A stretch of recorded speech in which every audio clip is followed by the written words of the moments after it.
Un saludo a todos hermanos, yo soy Renato Roncal, sean bienvenidos a este espacio, el cual pues ustedes normalmente han visto pues cómo hemos compartido traducciones de videos, etcétera. La idea principal no era esa, sin embargo es eso en lo que más hemos estado trabajando, ¿no? Por temas de tiempo, etcétera. Ya más adelante iré dando detalles acerca de cuáles van a ser las nuevas directrices de este canal, sin dejar, por supuesto, de subir ese mismo contenido, porque pues, sabemos que es muy útil, ¿no? El día de hoy, pues, tengo el honor de presentar al doctor Pedro Gabriel, el cual estoy subiendo hoy en estos momentos aquí al escenario. Antes de darle paso a que también él pueda presentarse y dar sus apreciaciones sobre cómo se siente, etcétera.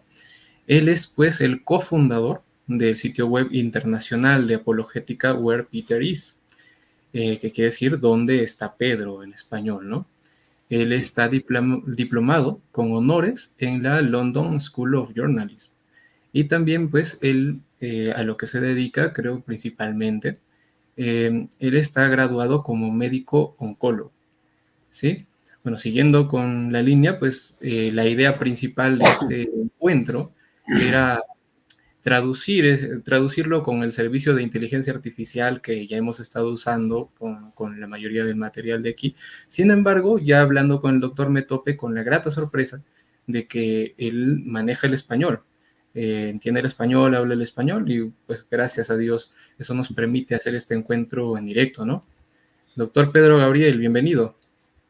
Muchas gracias por la invitación y perdóneme, no es español, es portuñol, por tanto, si yo cometer algún error, peso mil disculpas, pero intentaré hablar de una manera que sea comprensible. Sí, Uh, se entiende perfecto. Muchas gracias. Por tanto, correcto, yo soy el cofundador de la website internacional Where Peter Is. Correcto, la traducción es ¿Dónde está Pedro? San Pedro, obviamente, porque es un dicho de San Ambrosio de Milán: ¿Dónde está Pedro? Está la iglesia. Y por tanto, durante los primeros años de lo pontificado de Papa Francisco, nos habemos notado, yo y otros católicos, que también nos éramos católicos que seguían la doctrina de la Iglesia durante lo pontificado de Benedicto. Por tanto, no éramos liberales que procuraban cambiar la doctrina de la Iglesia, pero estábamos muy tristes porque la gente estaba hablando mal del Papa Francisco y la gente estaba diseminando fake news sobre el Papa Francisco, y esas fake news venían de los sites de media católicos que nosotros considerábamos fieles y que considerábamos que eran fieles previamente. Por tanto, no estábamos muy preocupados y no víamos los otros apologistas de los tiempos de Benedicto vindo en defensa del Santo Padre. Por tanto, nosotros intentamos hacer el mejor para intentar clarificar esas fake news y por tanto es también un ejercicio de apologética. Y desde entonces he hecho otras cosas. También he fundado un site jornalístico porque hemos criado durante la pandemia. Tiré un curso de jornalismo online y por tanto es el site The City and the World. La ciudad y el mundo viene de lo dicho Urbi et Orbi, la ciudad y el mundo, Roma y la catolicidad, la universalidad de la fe. Ujú. Y he escrito 2 libros de apologética. Lo primero, La ortodoxia de Amoris Laetitia, que busca tentar responder a ciertos argumentos que dicen que Amoris Laetitia no es ortodoxa. Y ahora, muy recientemente, lo libro Heresía disfrazada de tradición, lo cual yo intento explicar que muchas veces heresía parece ser una cosa tradicional. La herejía muchas veces se disfraza de tradición, pero la verdadera tradición está con lo intérprete autoritativo, que es el magisterio vivo, lo magisterio del Papa y de los obispos que están en comunión con él. Y esto es la tradición desde hace 2000 años. Y mi libro traza la historia de la iglesia desde lo principio, Jesucristo y San Pedro, hasta hoy, mostrando esos precedentes de que lo magisterio consiguió interpretar dónde estaba la tradición cuando otras personas que acabaron por no ser ortodoxas pensaban que la tradición estaba en otro lado, porque era más simple pensar que la tradición estaba en aquel lado. Sí, doctor. Yo he estado ahí revisando su libro. Es urgente hablar de este tipo de cosas. El llamar a las personas más indicadas para esto es crucial, porque por internet pues se difunde, como usted lo dice, fake news, y no es esa la idea, ¿no? La idea es ajustarse a lo que es realmente católico, pero parece ser que cada vez se difunde más la idea de que católico viene a hacer aquello que yo con mi juicio privado puedo decir es lo más tradicional, ¿no? Lo más tradicional, la creencia tradicional, la iglesia, perdón, la misa de siempre, ¿no? Se escuchan este tipo de cosas.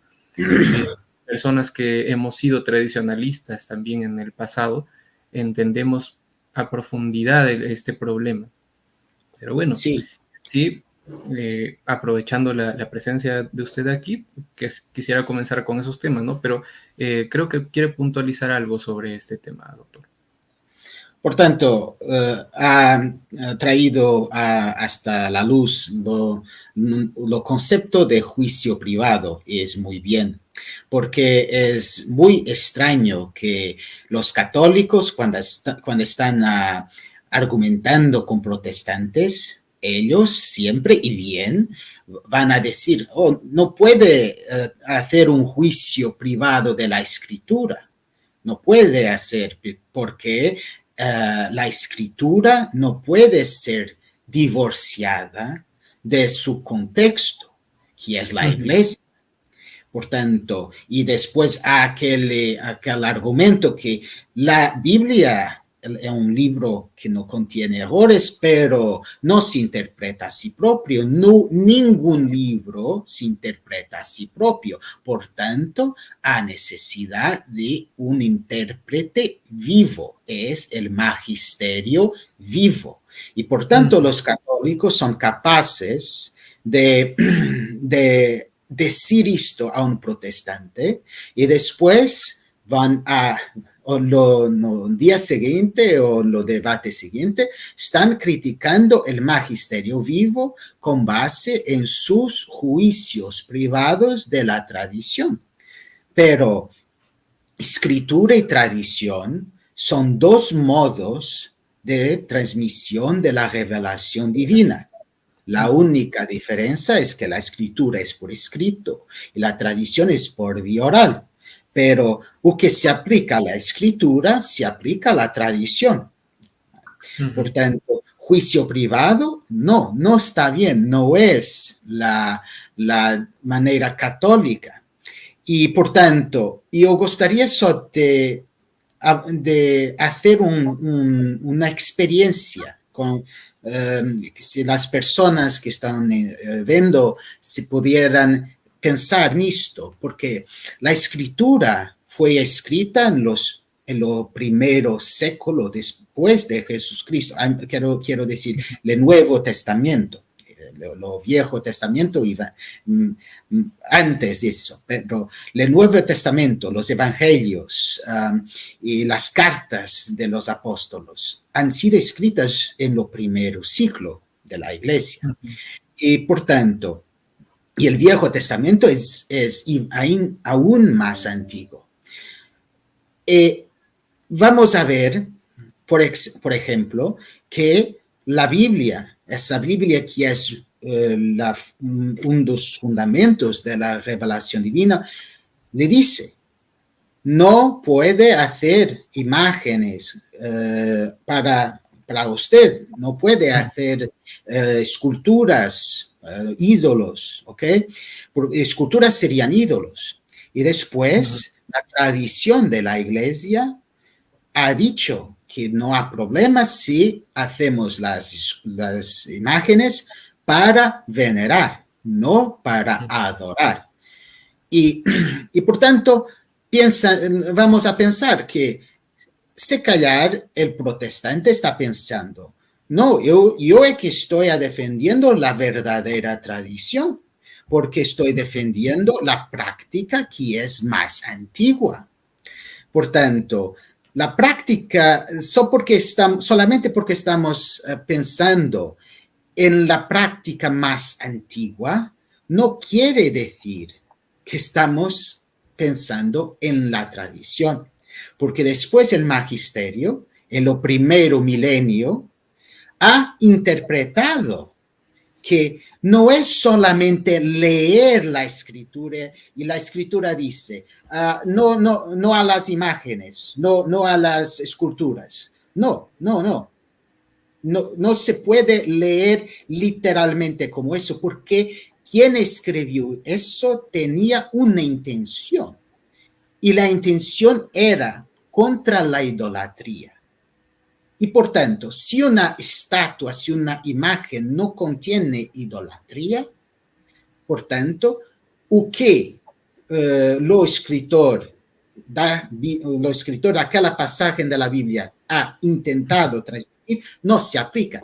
Aplícase, sí, a nuestras tentativas de crear una fe, una religión, a nuestra propia imagen.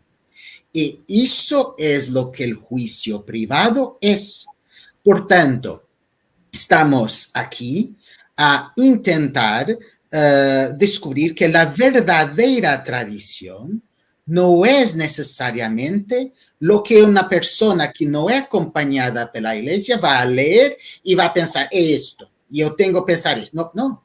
No puede divorciarse de la iglesia porque fue escrita para una cultura, fue escrita para un contexto, fue escrita para una iglesia y nos tenemos que pensar la tradición y la escritura en el contexto de la iglesia, nunca fuera de la iglesia, nunca contra la iglesia. ¿Qué podríamos entender por tradición? Tradición y herejía, porque hay conceptos que son sociológicos y hay conceptos que vienen de dentro de la misma iglesia desde un punto de vista eclesiológico y teológico. ¿Cómo entendemos herejía y cómo entendemos tradición bajo lo que dice la Iglesia Católica? Por tanto, tradición, tenemos que hacer una distinción entre tradición con T mayúsculo y tradición con T minúsculo. Y esto es una distinción también tradicional porque está en el catequismo. Y la tradición con T mayúsculo es la parte de la revelación divina que ha sido transmitida por Jesucristo antes de la ascensión y por el Espíritu Santo después de la ascensión a los apóstolos por vía oral y que los apóstolos no han ponido en escrito. Y esa tradición oral ha sido transmitida de generación en generación hasta hoy. Pero esa es la tradición con T mayúscula y por tanto, como ha sido revelada por Jesucristo y por el Espíritu Santo, por tanto, por Dios, no puede ser alterada. Es algo que Dios nos transmitió y que ahora está cerrado, por tanto, no podemos alterar. Si no, iremos a perder aquello que Jesucristo y el Espíritu Santo nos han transmitido. Pero esa tradición siempre no existe desencarnada, está encarnada en nosotros y encarnada en una iglesia. Significa eso que embora la tradición con T mayúsculo siempre sea inmutable, se manifiesta exteriormente mediante la cultura de la persona que lo recibe. Y por tanto, yo no voy a recibir y manifestar esta tradición de la misma manera que usted o que una persona en África o una persona en Asia. Por tanto, cada persona va a recibir la tradición y va a recibir la mensaje cristiana y va a ponerla en práctica en su propia manera, en su propia cultura. Y por tanto se generan tradiciones con T minúsculo. Y esto es bueno porque no es posible una persona simplemente se libertar de su contexto histórico y cultural. No es posible. Somos seres humanos, no somos ángeles. Y nosotros funcionamos así. Pero las tradiciones con T minúsculo pueden cambiarse. No hay nada que diga que no se puedan cambiar. Y por tanto, nosotros no podemos confundir tradición con T mayúsculo y tradición con T minúsculo y después atacar a la iglesia cuando la iglesia considera que una tradición con T minúsculo tiene que ser cambiada para mejor poder expresarse a las personas de los desafíos de hoy. Por tanto, y esto voy, por tanto, a hacer una distinción entre esto y modernismo, porque los tradicionalistas están siempre acusando los que son fieles al Concilio Vaticano II y al Papa Francesco, entonces siempre acusan de modernismo. Pero hay una diferencia importante, que modernismo significa que los modernistas que eran herejes consideraban que las verdades inmutables de la fe, los dogmas, se podían cambiar, pero no se pueden cambiar. Lo que cambia es la expresión de esas verdades de la fe. Por tanto, hay una verdad eterna que no cambia nunca, pero esa verdad va a tocar cada persona, cada cultura, cada país, cada nación y cada momento de la historia de una manera diferente. Y por tanto, es esta distinción. Y por tanto, modernismo es una herejía, porque una herejía es una negación de una verdad de la fe que es inmutable.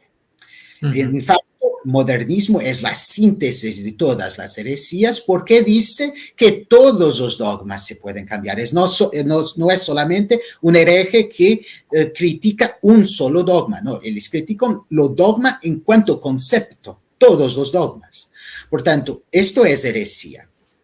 Y yo solo quiero esclarecer una cosa en mi libro, que es, mucha gente que no ha leído el libro piensa que yo estoy diciendo que los tradicionalistas son herejes. No.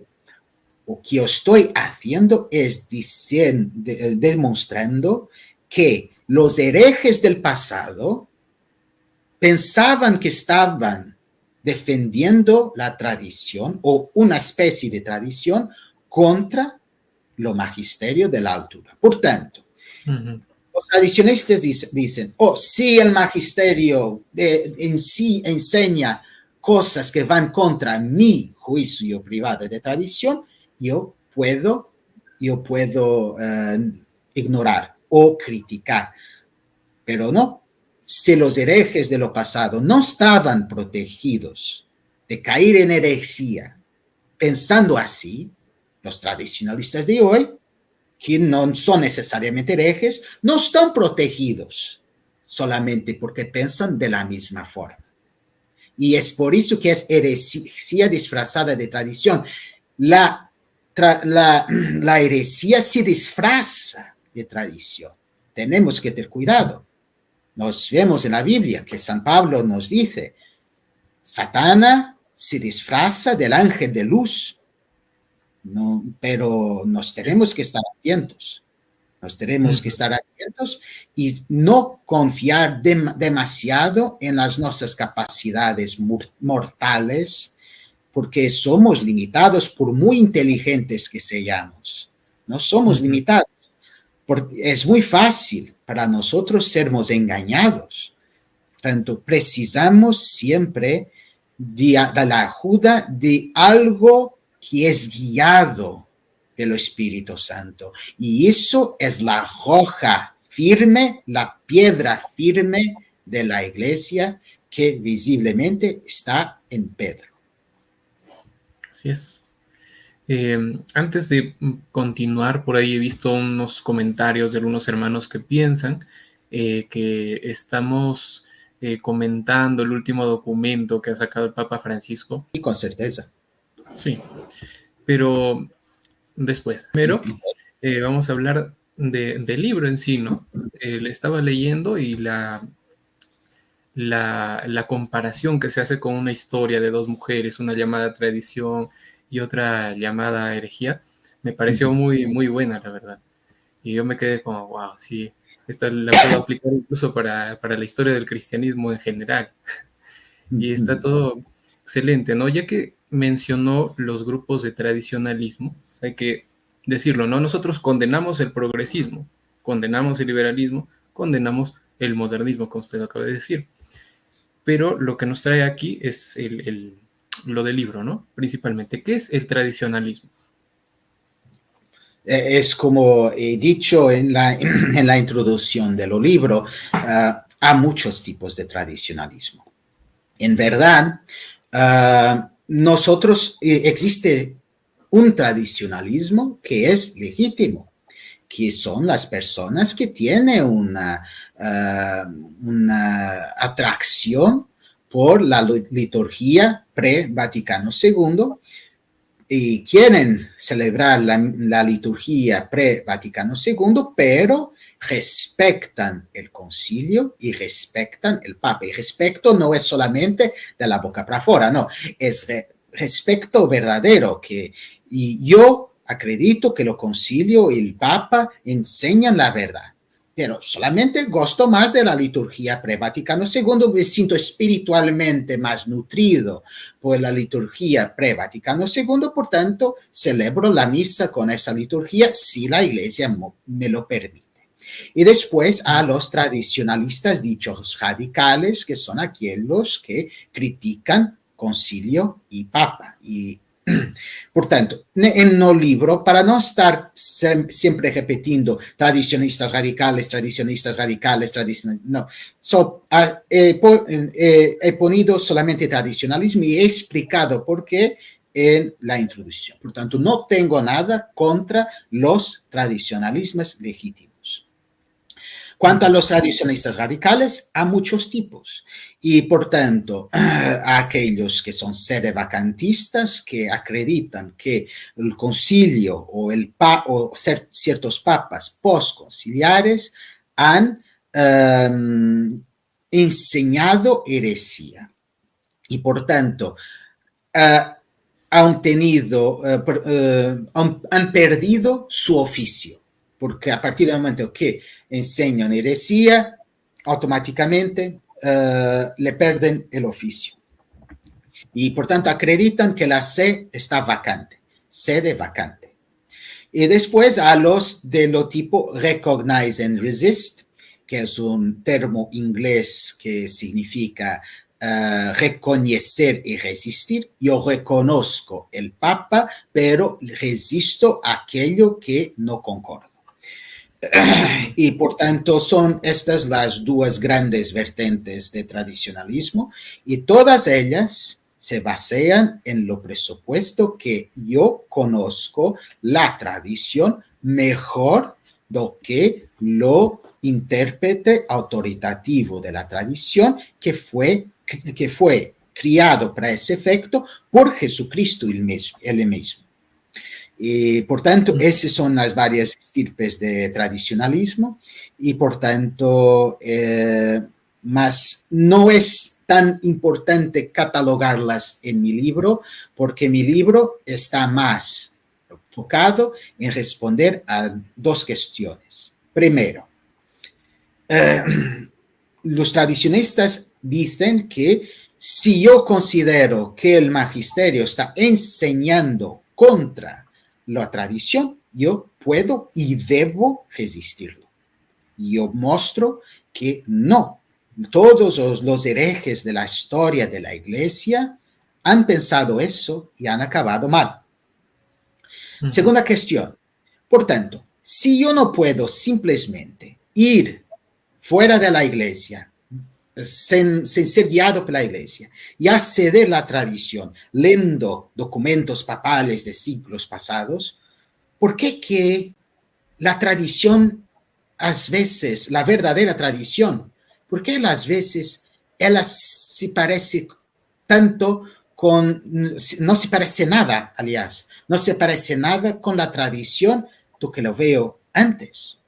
¿Cómo es que es posible? Si la tradición no muda, no cambia, ¿cómo es posible que la tradición pueda parecer antitradición?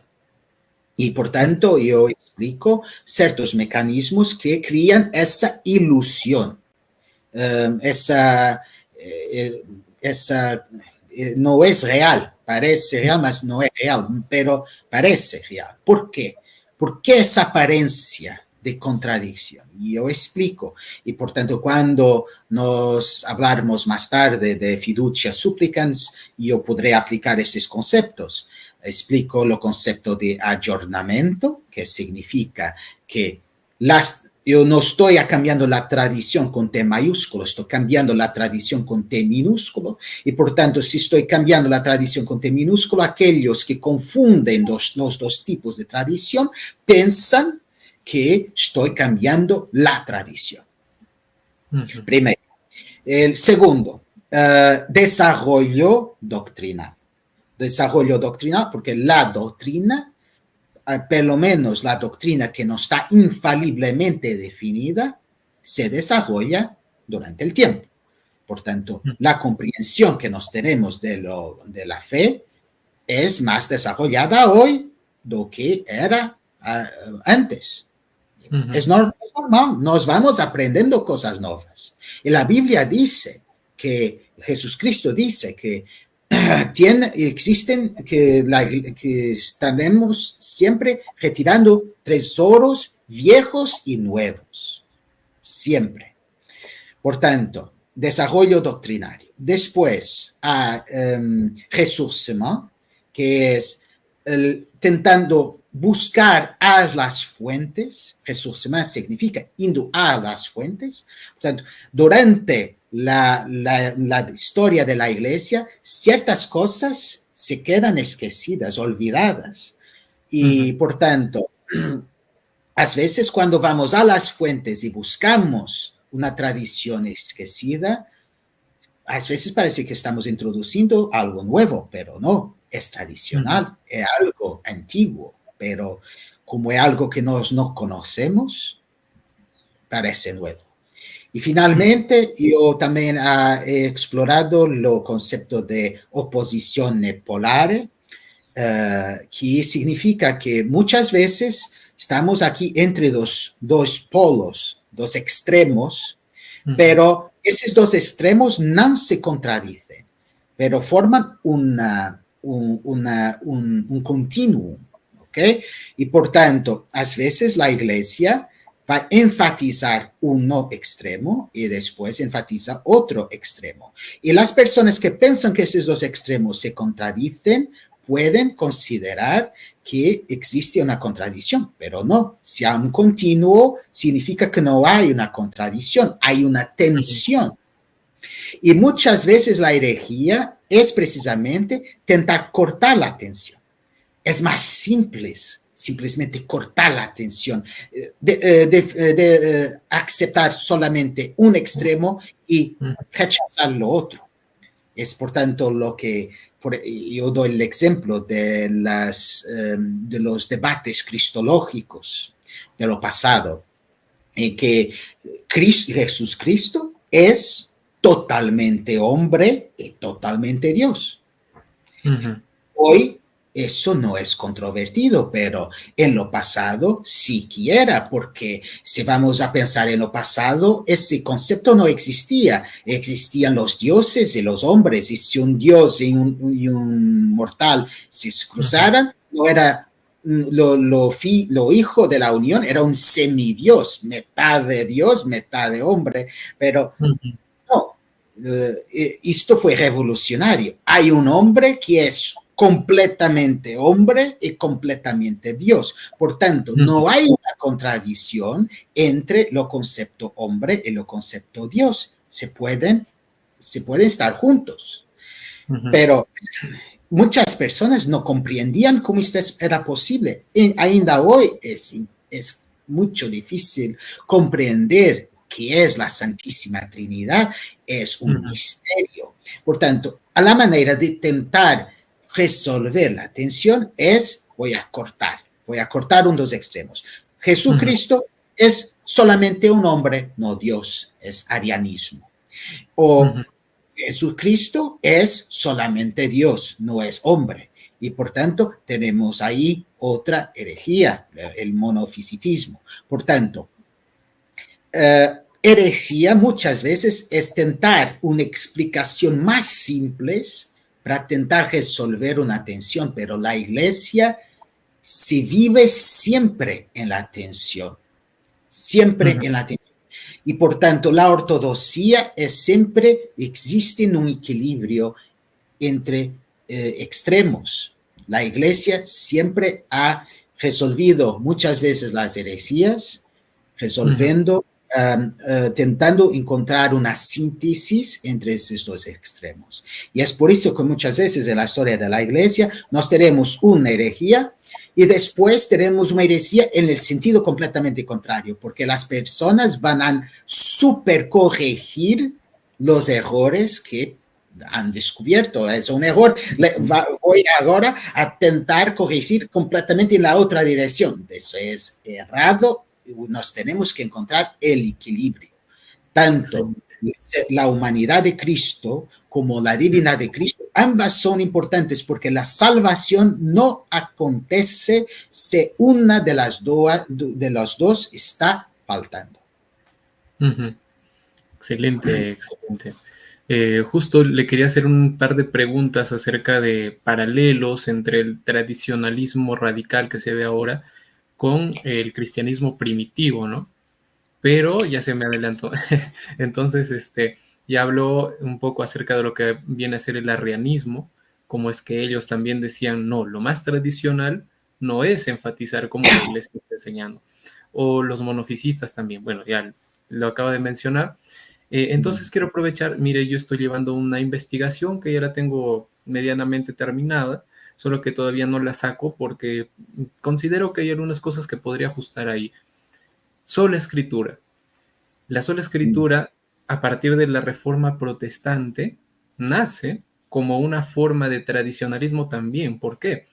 Porque ellos decían, los padres de la iglesia recurrían a solamente la Escritura, no como ustedes lo están haciendo ahora, ¿no?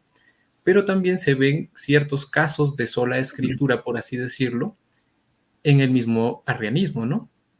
O en las herejías antiguas. Eso es algo que yo también he estado viendo y cada vez de manera más clara. ¿Cómo es que decían ellos? La Biblia dice esto y ustedes dicen lo contrario, los herejes, ¿no? ¿Puede hablar un poco acerca de eso? Pues precisamente los protestantes piensan que la iglesia ha perdido su rumbo durante los siglos, que ahora está enseñando cosas que no enseñaba antes, que son contradictorias con lo que Jesucristo ha intentado transmitir y por tanto tenemos que voltar a una tradición, a un cristianismo más primitivo. Y la única manera de acceder a este cristianismo más primitivo es ir a las escrituras. Pero una vez más, esto es una ilusión, porque lo cristianismo primitivo no era sola escritura. Era escritura, sí, pero la escritura en la iglesia. Nosotros no éramos una religión de libro, éramos una religión de la Eucaristía, la misa. Y la misa se leía la escritura, pero también estaba el párroco, estaba el obispo y estaba el papa. Por tanto, se ha desarrollado de una religión que también no era de libro. Lo judaísmo primitivo, de donde el cristianismo se nació, no era una religión del libro, era una religión del templo, una religión sacerdotal. Y por tanto, obviamente, el cristianismo primitivo heredó esas características de lo judaísmo. Y por tanto, sola escritura no es una manera tradicional de acceder al cristianismo primitivo. Ahora, voltando al arianismo, es verdad, el arianismo también no diría que era sola escritura, porque en esa altura el concepto de tradición no estaba totalmente desarrollado. Y yo explico eso en el libro. Por tanto, los apóstolos tenían fallecido 100, 200 años antes. Por tanto, los arianos usaban la escritura para defender su posición, pero los que vinieron a transformarse en ortodoxos, los católicos, también defendían su posición mediante la escritura. Y por tanto, ¿qué vamos a hacer? Unos usan la escritura y defienden el arianismo. Otros usan la escritura y defienden algo completamente contradictorio, que es el trinitarianismo. Por tanto, ¿quién tiene razón? Es preciso haber un intérprete autoritativo. Por tanto, en ese discurso se ha desarrollado no solamente el concepto de tradición oral, que también ha ayudado a desempatar, pero también de lo magisterio vivo. Y es muy interesante que en lo concilio de Nicea, donde los arianos terminaran condenados, se ha introducido una palabra consubstancial que nosotros decimos todos los días en lo credo, sin pensar, y pensamos, consubstancial es una palabra extremadamente tradicional, pero no. En aquel tiempo, consubstancial no era una palabra tradicional en cierto sentido, porque no está en la Biblia, no está. Era una palabra de la filosofía griega, una palabra que venía de los paganos. Y por tanto, consubstancial no parecía tradicional. Y si formos a ver de una manera superficial, como los arianos, no es tradicional porque no existía antes, pero es tradicional porque era la mejor palabra para definir un concepto que era el concepto que venía de la revelación, pero que es difícil de expresar por palabras. Por tanto, han recogido a una palabra de la filosofía griega para describir un concepto tradicional, para definir la tradición. Y ahí está. Si tenemos una perspectiva superficial de la tradición, parece que los arianos eran los tradicionalistas, pero no, porque la interpretación de la tradición exige un intérprete, y ese intérprete fue a recoger una palabra nueva para manifestar, para expresar conceptos tradicionales que los arianos estaban criticando. Y por tanto, eso es un ejemplo magnífico de que mi libro habla también. Por tanto, es uno de los capítulos de mi libro, la formación de lo credo niceno-constantinopolitano. Bien. Ya también, digamos que otras preguntas que tenía listas también ya se han visto respondidas, ¿no? Otra cosa que también pude ver en su libro, que también ya lo mencionó, es la complexio oppositorum, ¿no? De cómo es que se confunde con la ambigüedad muchas veces. En el Concilio de Trento también, por ejemplo, salen los cánones, Melanchthon por un lado, Calvino por el otro, dicen, no, es ambiguo lo que ha dicho el Concilio de Trento. Y bueno, son cosas que se van viendo hasta el día de hoy, ¿no? Pero más que nada, como ya explicó eso, nos topamos con que a los papas antes del Vaticano II incluso, también se les acusaba de modernismo. Y también habían papas pues que ya venían con todo esto del ayornamiento, que si mal no recuerdo, es Benedicto XIV, ¿no? ¿Qué hay de esto? Benedicto XV. Y pues, ¿qué hay de estas acusaciones de modernismo a los papas preconciliares y también posconciliares, si es necesario? Y cómo es que estos reprimieron a estos supuestos otros defensores de la tradición, ¿no? Es decir, cómo el Papa Pío IX les corrigió a estas personas, ¿no? Y cómo, primero que eso, es que ellos habían recibido esta acusación de modernismo. Sí, han recibido una acusación de modernismo, no en el sentido de lo modernismo de los siglos XX, en que no hay dogmas, los dogmas se pueden cambiar para se adaptar a la realidad moderna. No era modernismo en ese sentido, pero que los papas estaban yendo contra tradición. Sí, los papas preconciliares han sido acusados de eso. Por tanto, por ejemplo, Pío IX, durante el Concilio Vaticano I, en que se definió los dogmas de la supremacía papal y de la infalibilidad papal. Por tanto, había ciertas corrientes de obispos, los galicanos, que consideraban que el Papa no tenía ese tipo de infalibilidad y de autoridad sobre la Iglesia. Por tanto, ellos consideraban que la autoridad de los obispos era mucho mayor, independiente de lo Papa, lo que realmente es.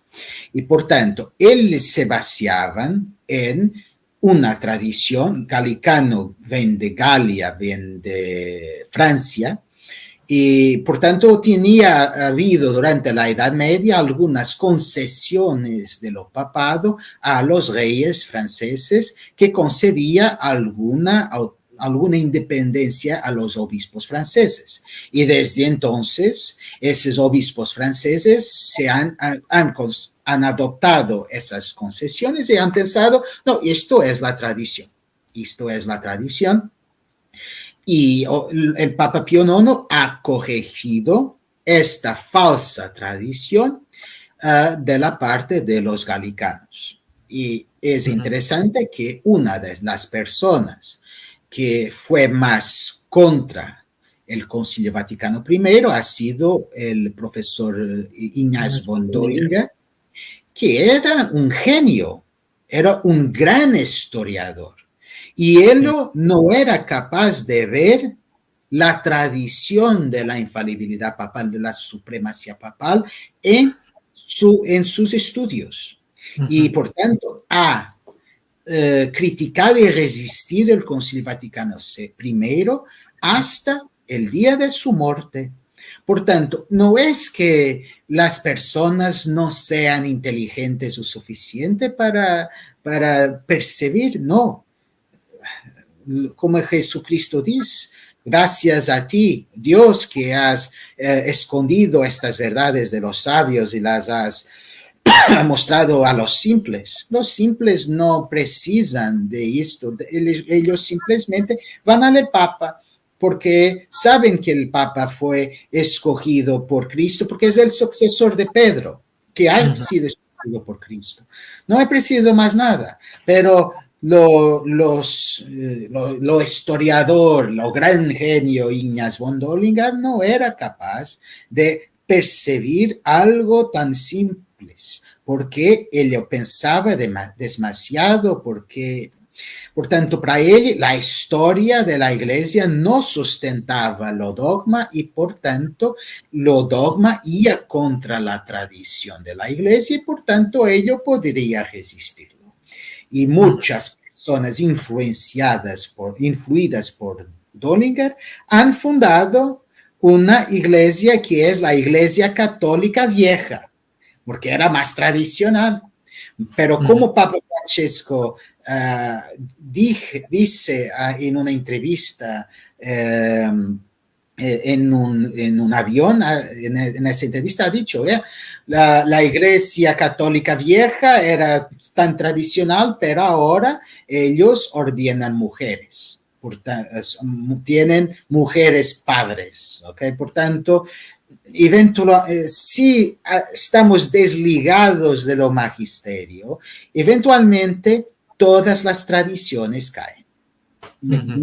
Mesmo que pensamos que estábamos defendiendo la tradición. Ujú. No funciona, no funciona. Por tanto, tenemos que nos agarrar a la pedra sólida, construir la casa en la pedra sólida.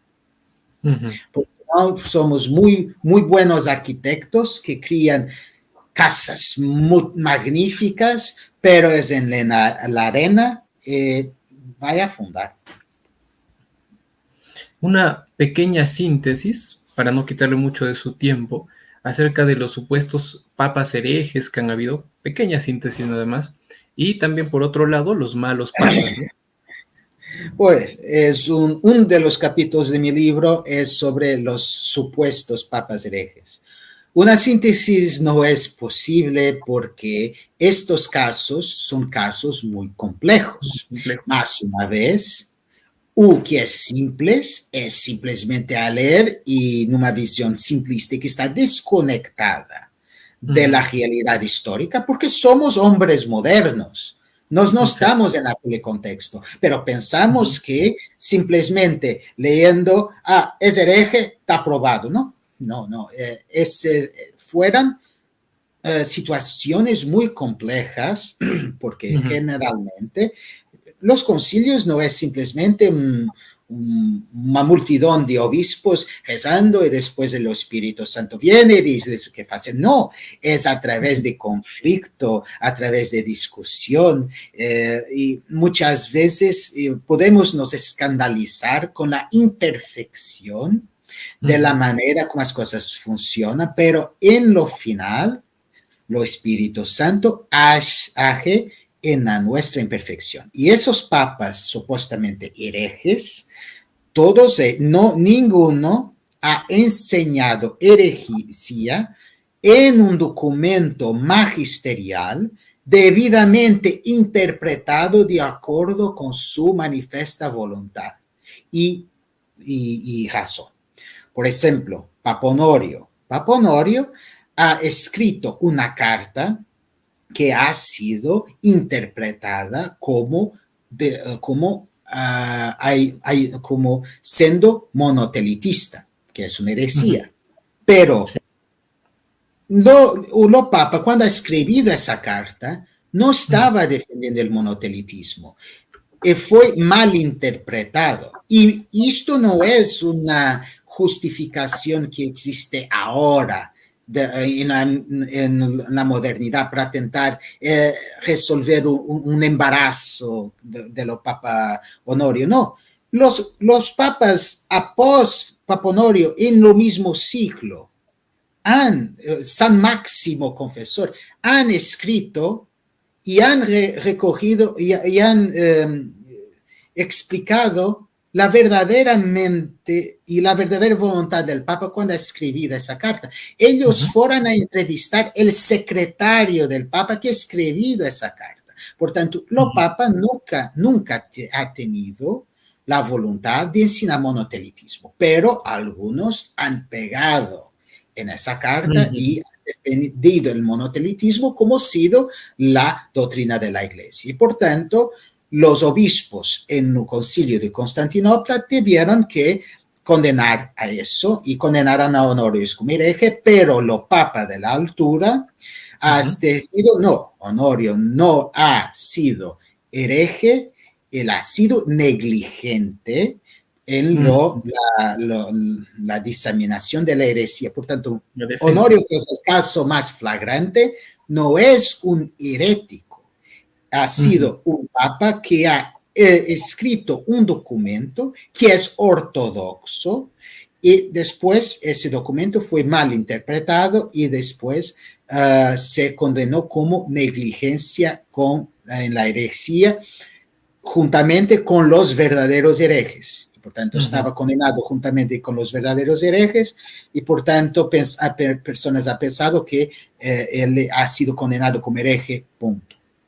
Y es importante notar que esos casos nunca han sido usados como un precedente bueno por personas que han acabado como ortodoxas. Es usado por anticatólicos como ciertos apologistas ortodoxos orientales, como sea protestantes, como sea galicanos, como sean los tradicionalistas de hoy.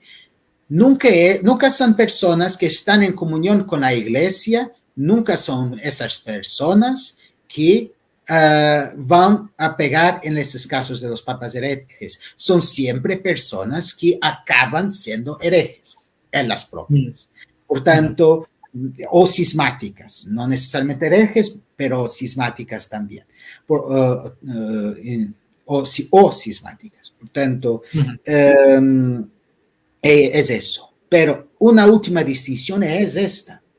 Mesmo concediendo que los papas supuestamente herejes eran herejes, ellos fueron la excepción, no la regla, y si fueron herejes, no fueron, pero si fueron en apenas un único tópico, una única situación.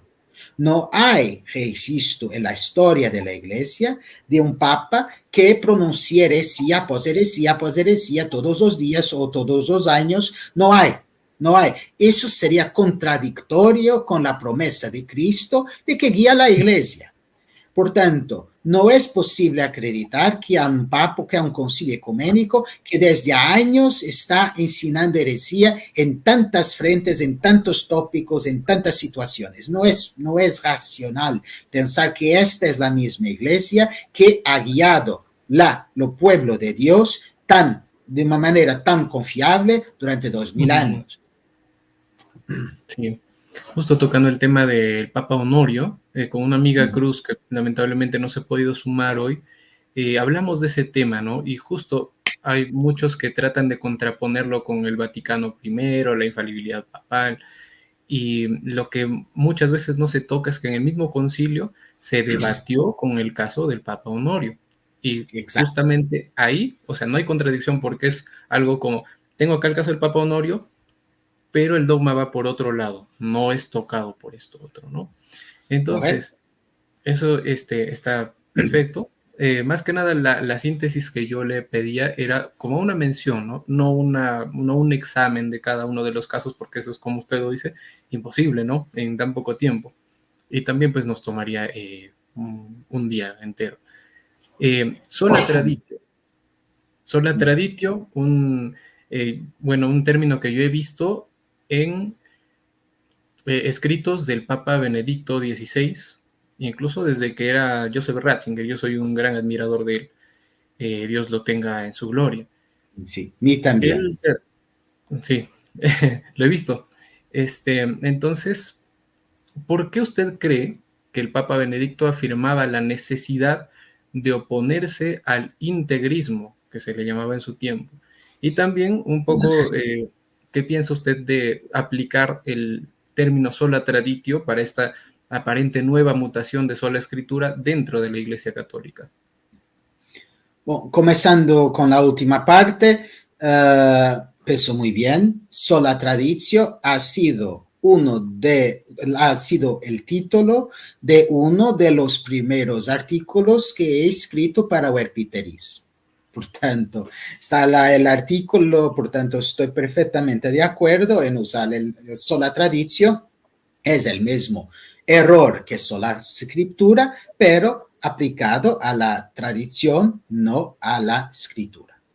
Y cuanto a la otra, cuanto al integrismo, yo no estoy tan capacitado en hablar sobre ese tema, pero lo que pienso es que el integrismo está negando los enseñamientos de la Iglesia actual, desarrollados para la realidad actual, no que dice respecto a ciertos conceptos de la doctrina social de la Iglesia, nomeadamente la relación que la Iglesia tiene con los estados laicos. Por tanto, no están pensando con la Iglesia y, por tanto, también están defendiendo una tradición desligada de lo magisterio vivo y, por tanto, es ese el error de ellos. De aquí lo que yo sé de ellos, pero no es algo que yo tenga estudiado muy aprofundadamente. Entonces podemos ir más al tradicionalismo radical, que se relaciona mucho. Tradiciones custodes. ¿Por qué? Mucha gente se pregunta, ¿no? ¿Por qué tanta severidad contra la misa de siempre y no con los abusos modernistas?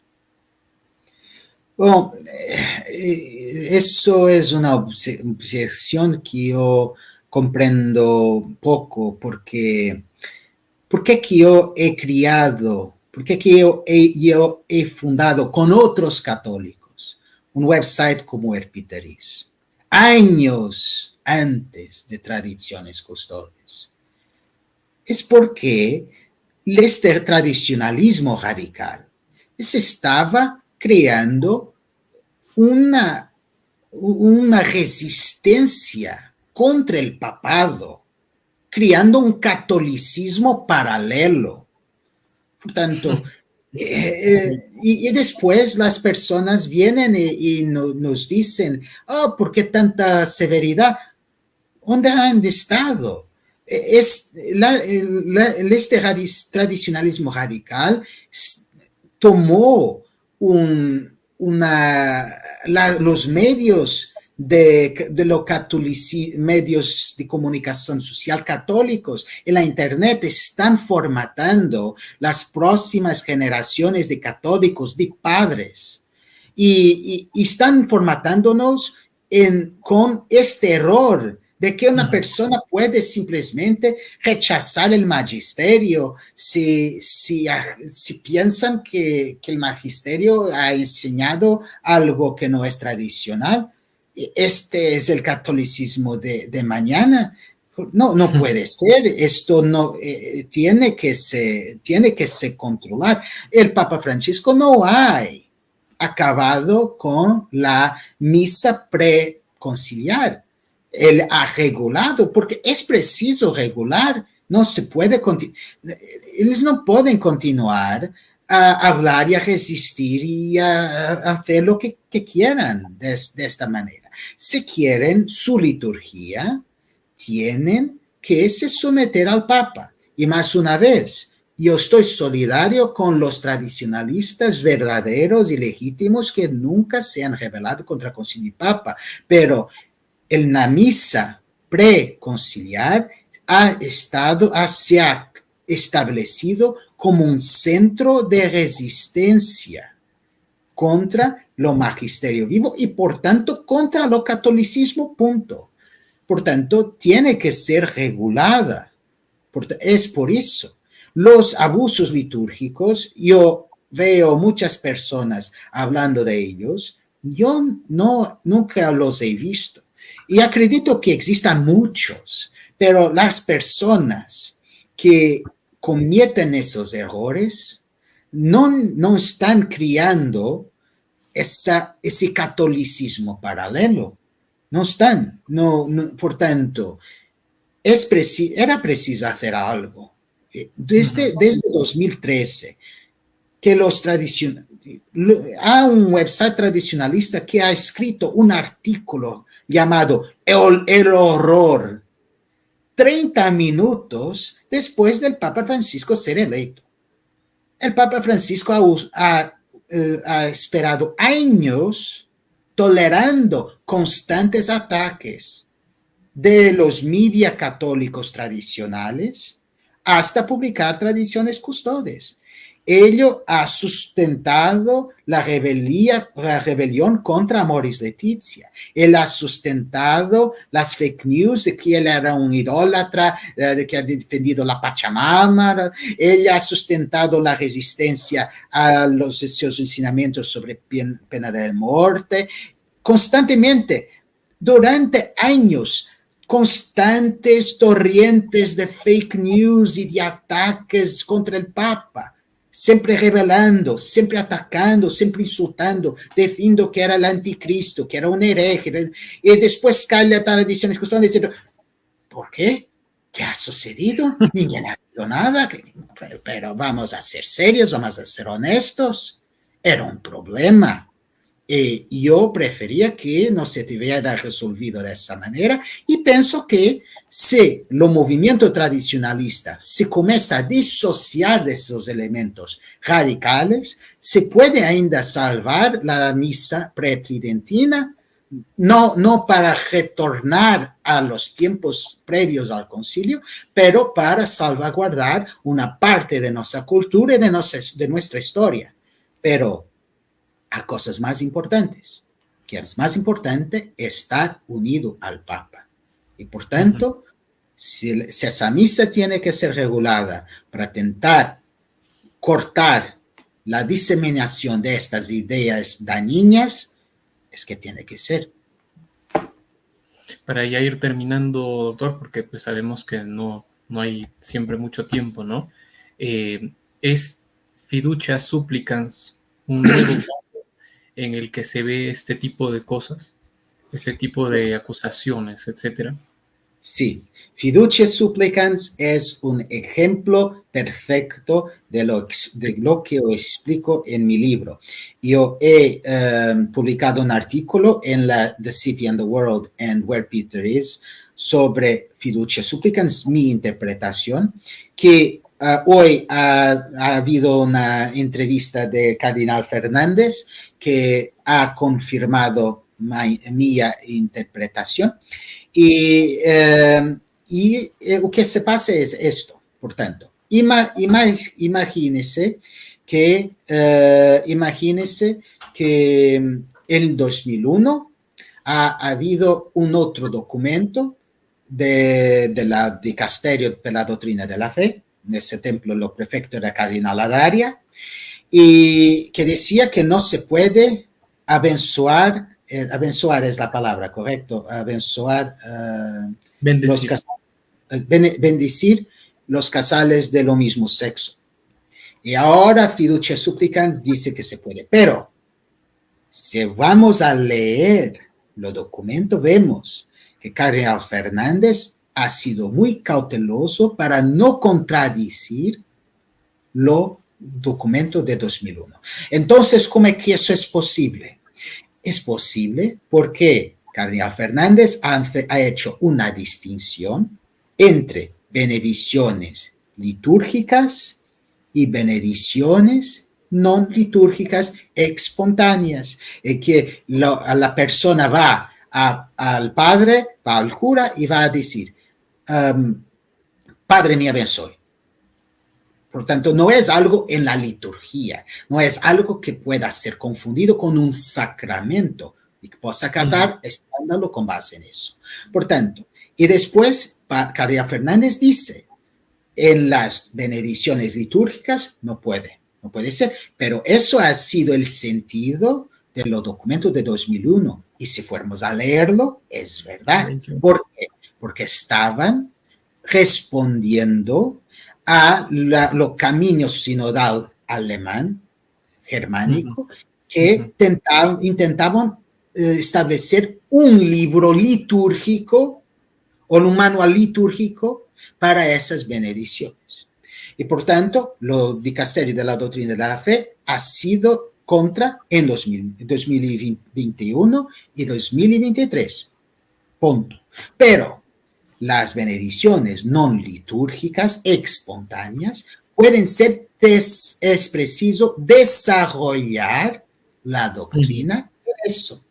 El Cardenal Fernández dice eso, se puede desarrollar, porque estas bendiciones están ainda poco desarrolladas. Y esas bendiciones no son sacramentos, es pura y simplemente un pecador va al Padre y quiere una bendición.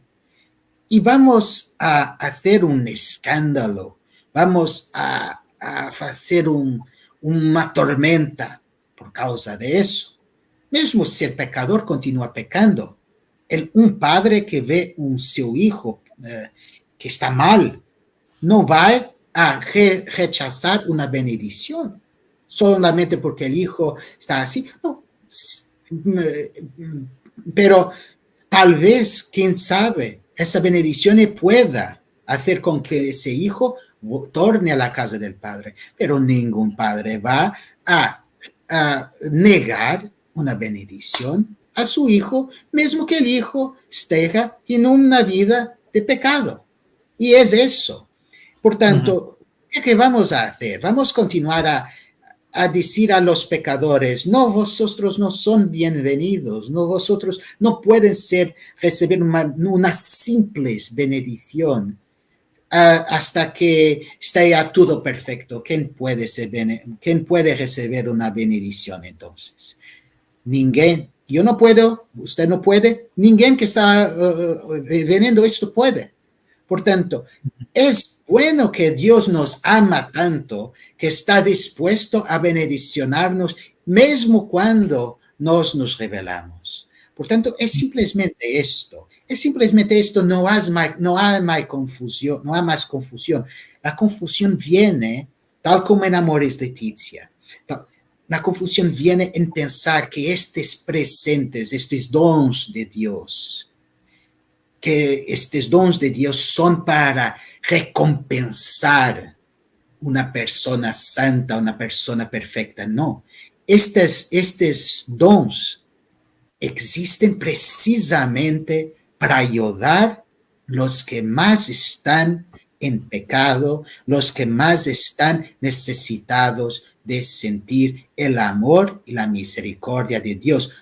La mujer que fue salva por Jesucristo, porque estaba para ser muerta por adulterio, Jesucristo mostróle misericordia antes.